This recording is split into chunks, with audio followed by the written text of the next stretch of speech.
Well, I was running my bulldozer yesterday and it started starving for fuel, so I tried to do a few things, thinning out the oil gas mixture and stuff like that, but it still wasn't pumping fuel. So I figured the fuel filters are clogged, so I'm pulling it all apart. But yeah, the primary filter has a lot of sludge in there. Oh yeah, look at all that just came right out of there. That's all greasy sludge. But these old style filters work really good though. So people can see I'm not faking running on homemade diesel fuel. That's most likely all rust and crap from the fuel tank. It's just like picking up a wad of grease. Yeah, back in '67, these was the primary fuel filter, just like a roll of string or twine. That's all it was. Well, out with the twine, in with the new fuel filter. They give you like a paper cartridge that takes its place. Got the secondary filter on. Going to open up the bleeder here. I also put a new fuel pump on because that's what went bad. Also has a little screen right there in front of it before going into the system. I also fixed and drained any sludge or water that's in the bottom of the fuel tank right there. Now just priming up the system. But you can see here, I can prove that I'm running the dozer on a mix of waste motor oil and still gasoline.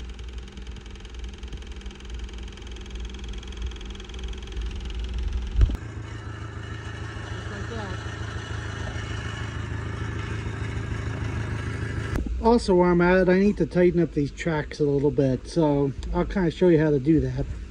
See, on most tracks, you have what's called a tensioner, which is like a piston here that pushes up on this front wheel to tighten up the track. So on this machine, it's right here under this cap, which I already loosened with a pair adjustable wrench here.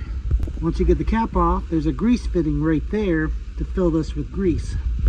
So as I pump grease in it, it starts tightening up the track. And you just want a little bit of droop, not too much. And then put the cap back on, and I also threw some grease in that top roller. The bottom rollers on these don't have grease fittings.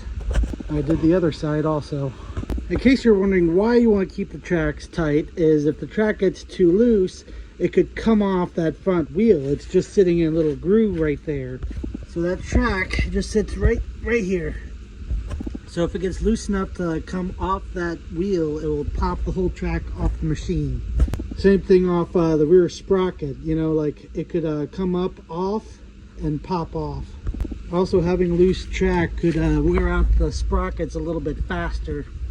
Also, when it gets below freezing at night, you gotta clean all the mud off the track so it doesn't freeze and jam up the machine or cause things to break if you try driving it.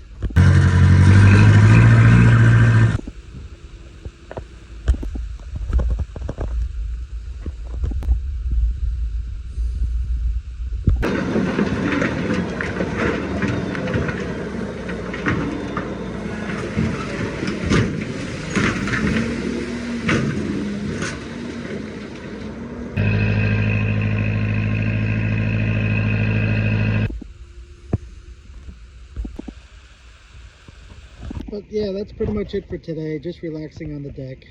Just waiting for the sun to go down.